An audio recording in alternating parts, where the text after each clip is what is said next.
There are so many people that think that your credit score is the end all be all. My name is Gaby Rincon. I'm a money coach and financial strategist. Like, I can't tell you how often people are like, oh my God, my credit score is so bad. Please don't judge me. Or the opposite. Like, I have the best credit score. Don't get me wrong. Happy like that is happening. Like, yes, your credit score is an important metric, but it is not the only metric. That's kind of like saying that if you have X amount in terms of like your weight, that you are healthy. There are so many other factors that we want to look at. Is your weight important? Absolutely. Is it the only important thing? No, we've got to look at your entire financial picture in order to really assess how financially healthy you are. I like to compare a credit score to like your borrowing money GPA, right? Like it shows how good you have been at borrowing money and paying it back on time, in full, or close to in full, talking about credit utilization, right? And like what types of credit or loans have you taken on?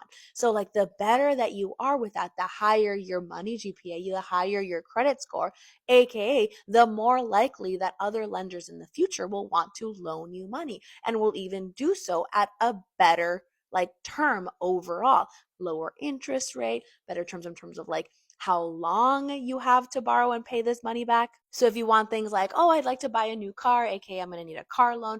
Oh, home ownership is really a big goal of mine. Like I'd love to buy a house in 5 years, aka a home loan is a thing that you're going to need.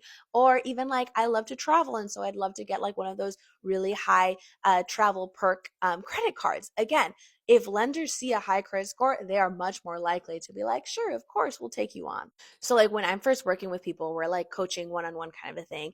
I actually stay away from monitoring the credit score, at least actively. Like it's there, we're keeping tabs on it, but it is not something I'm actively monitoring because oftentimes, low key, most of the time when people first come to me, they have a lot of debt, a lot of credit card debt oftentimes. So why am I going to focus on the score, the metric that will allow them to take on more debt?